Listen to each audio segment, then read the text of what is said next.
हरियाणा और हिंदुस्तान में आज सबसे बड़ी समस्या बेरोज़गारी और बेजारी है। नौजवानों के लिए गुण हैं, शिक्षित हैं, पढ़े लिखे हैं, काबिलियत है, हुनर है, आगे बढ़ने की चाहत है, पर मोदी जी और खट्टर साहब और दुष्यंत चौटाला के चलते सरकारी या निजी क्षेत्र में रोजगार का साधन नहीं।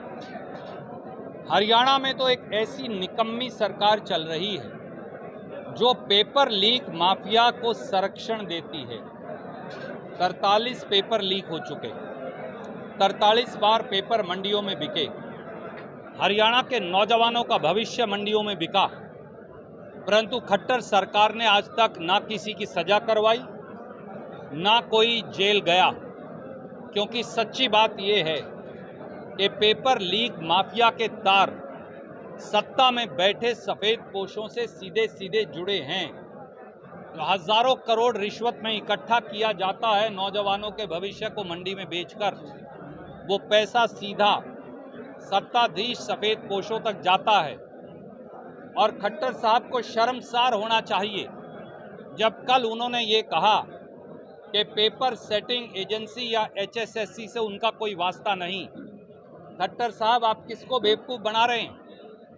HSSC की नियुक्ति एक कानून के तहत हरियाणा की सरकार और हरियाणा के मुख्यमंत्री करते हैं। HSSC और HPSC दोनों के सदस्य और चेयरमैन बीजेपी JJP द्वारा लगाए गए हैं और वही पेपर की सेटिंग करते हैं और वो सेटिंग होकर फिर वो पेपर लाखों रुपया में बिकता है और हरियाणा के नौजवानों का भविष्य बिकता है।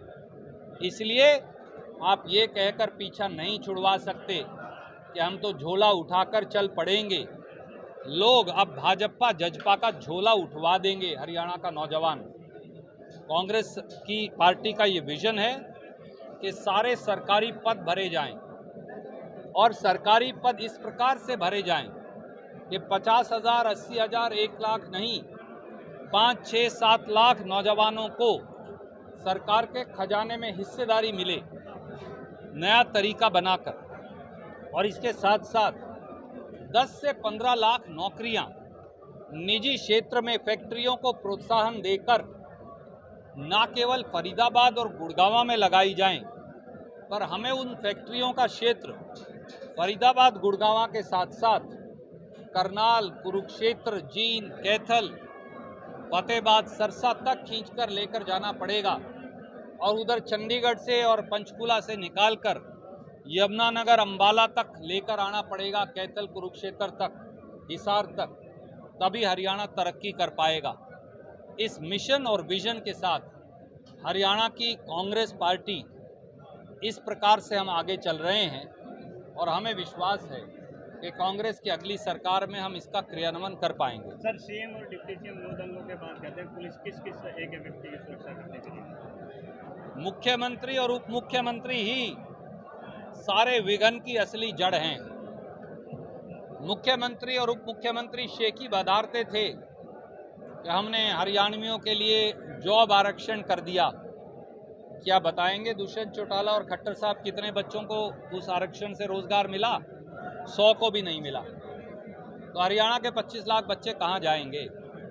और अगर आप हरियाणा के लोगों को रोजगार और सुरक्षा नहीं दे सकते तो झोला उठाइए और घर चले जाइए। रणदीप जी, आज पूरा तकरीबन शहर गंदे पानी पीने को मजबूर है। विधायक के पास जा लिए, अधिकारियों के पास जा लिए, लेकिन अभी तक ठोकरे खा कर मजबूर हो गए हैं गंदा पानी पीने। देखिए, क्यों, कारण बड़ा स्पष्ट है। सीवरेज का पानी पीने के पानी से मिक्सिंग हो रही है और क्योंकि आपको जानकारी है, मुझे मालूम है, पर मैं फिर कहना चाहूँगा, हरियाणा में सीवरेज और पीने के पानी का विभाग पब्लिक हेल्थ था, जन स्वास्थ्य था।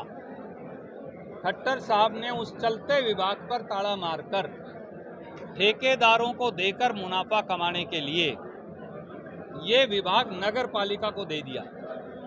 नगर पालिका के पास ना इंजीनियर हैं ना तकनीक है। पहले काम जन स्वास्थ्य विभाग करता था तो सही होता था।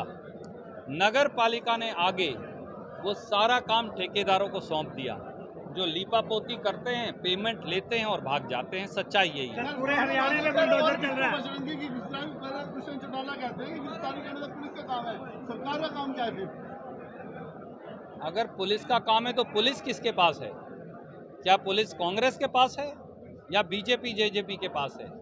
कितना और बेवकूफ़ बनाएंगे इस प्रकार के उल जलूल बयानों से। सच्चाई ये है साथियों कि ना इन्हें सरकार चलाना आता, ना इनसे सरकार चल रही। जितना जल्दी इन्हें हरियाणा से लोग निकालेंगे उतना हरियाणा का फ़ायदा है। बहुत बहुत शुक्रिया। पूरे हरियाणा में बुलडोजर